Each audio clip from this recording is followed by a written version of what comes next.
Students of CBSE board class 10 class 12, बच्चों जो regular batch है उसके रिगार्डिंग कुछ इंपॉर्टेंट इंफॉर्मेशन है। सीबीएसई ने 25 को एक सर्कुलर जारी किया था for the extension of timeline for submission of application by existing school under some category. ये मैंने आपको ऑलरेडी बताया था कि सरस में स्कूल वालों को बताना था कितने बैचेज हैं, एक बैच की क्या स्ट्रेंथ है, तो उसकी डेट थोड़ी सी आगे कर दी गई है। ठीक है, now talking about date sheet. CBSE, दो सवाल हैं बच्चों की कि डेट शीट कब आएगी और क्या दो एग्जाम होंगे। अगर दो बोर्ड हो गए तो बीच वाले बोर्ड का तो डेट शीट आना पक्का है, तो क्या होगा, when will the date sheet be release, दोबारा एग्जाम होगा कि क्या होगा। लेकिन आपको कुछ इंपॉर्टेंट बात बता दें कि सीबीएसई का अगर हम जनरल ट्रेंड देखें तो it is expected to declare the date sheet, ये डिक्लेयर करेगा लेकिन अभी नहीं करेगा। टाइम टेबल ये प्रॉपर डिक्लेयर करता है दिसंबर में। अगर वन एग्जाम होता है तो सीबीएसई ने एग्जाम की डेट मेंशन कर दी है 15 फरवरी, 55 डेज का एग्जाम है, यानी कि यू हैव लॉन्ग गैप्स, ये तो बात पक्की है। एग्जाम आपका 10 अप्रैल को एंड हो रहा है, ठीक है, सो लगभग 2 महीने चलने वाले हैं। सो बोर्ड ने डिसाइड किया था, ये आपको पता है कि 2024 में जो एग्जाम्स होंगे 15 फरवरी से होंगे, एंड जब रिलीज होगा वो सीबीएसई की साइट पे, तो ऑब्वियस सी बात है कि आएगा ही आएगा बोर्ड में। लेकिन अब ये बात है कि दो बोर्ड इस साल से चलेगा या अगले साल से चलेगा, तो ज्यादातर चांसेस हैं कि इस साल आपका ये दो बोर्ड वाला स्कीम इस बार वाले बच्चे उसमें ना पड़े। So board has asked all the organizations to determine the dates of exam. CBSE board date तो निकालेगी, लेकिन देखो जेई, नीट, सीयूईटी, इसके अलावा बिट सैट, बहुत सारे एग्जाम्स हैं जिनके डेट सीबीएसई को पता चल जाए तो वो उस हिसाब से बोर्ड एग्जाम रखेंगे कि कभी कोई एग्जाम का डेट कोइंसाइड ना करे, बच्चों को फिर ट्रबल हो जाता है, क्योंकि कॉम्पिटिटिव एग्जाम भी देना है और बोर्ड तो मैंडेट है, वो तो देना ही देना है। तो अब ये तो ये सवाल है कि अगर एक बोर्ड हुआ तो दिसंबर में आपका टाइम टेबल आएगा, और अगर दो एग्जाम हुए तो फिर तो अभी आएगा। So as per the recommendation of NCF 2023 for school education issued by education ministry, education ministry की तरफ से ये बात आई थी कि बाई एनुअल एग्जाम कंडक्ट होना चाहिए जिससे बच्चों का लोड कम हो, प्रेशर कम हो। Students final board 2024 scores will be determined by the best performance. इसमें कुछ अच्छा भी है, कुछ बुराई भी है, लेकिन हाँ ये बात तो तय है कि अगर दो बोर्ड हुए तो आपका बेस्ट ऑफ टू लगेगा। मान लो अभी अगर एक बोर्ड हो भी जाए तो भी आपको ये होगा कि आप दे ना दे उससे फर्क नहीं पड़ता, मेन फाइनल वाला भी दे सकते हैं।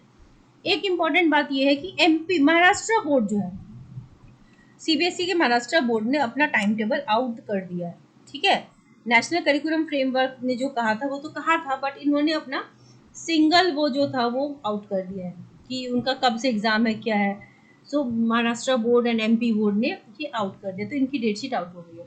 मध्य प्रदेश बोर्ड जो है has uploaded the MP board exam time table on the official website जो mpbsc.nic.in है। So as per the date sheet ये जो एग्जाम है that will be held from 5 to 28 April, यानी कि बच्चों को गैप उतना नहीं देंगे 12th के लिए, और 6 अप्रैल टू 5 मार्च फॉर क्लास 10। तो बोर्ड के एग्जाम जो वो इनके डेट शीट आउट होकर इनका सिंगल एग्जाम ही हो रहा है, तो अब बहुत ज़्यादा चांस है कि सीबीएसई चूंकि अभी तैयार नहीं है तो इस वजह से आपके दो एग्जाम ना हो। ठीक है, अगर ऐसा कोई ड्रास्टिक डिसीजन ले ले तो अलग बात है, लेकिन जैसा अंदाजा लग रहा है कि इस बार सीबीएसई आपका एग्जाम नहीं ले पाएगी दो दो, नेक्स्ट ईयर से ही ये हो पाएगा।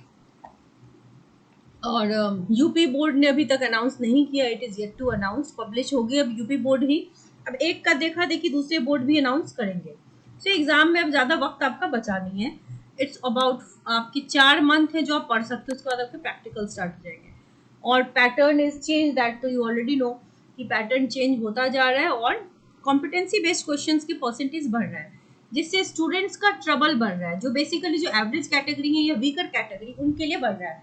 टॉपर्स कैटेगरी वाले बच्चों को किसी भी फ्रेमवर्क से कोई दिक्कत नहीं होती है क्योंकि वो कोप अप कर लेते हैं, लेकिन बाकी के जो बच्चे हैं उनका नंबर ज़्यादा है, average candidates and weaker candidates, तो इनका नंबर ज़्यादा है और इनके लिए प्रॉब्लम बढ़ा दी गई है।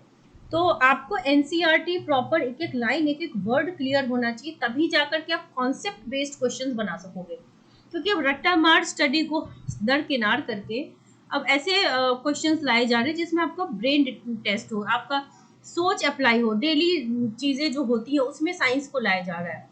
तो इसके लिए आपका कॉन्सेप्ट क्लियर होना बहुत ज़रूरी है। बच्चों class 10th science and class 12th chemistry के लिए कुछ स्पेशल बैचेस बनी है जो कल से 1 सितंबर से स्टार्ट होने वाली है। तो इफ़ यू आर इंटरेस्टेड आप मुझे ईमेल कर सकते हैं और क्लासेस वाया जूम होंगी।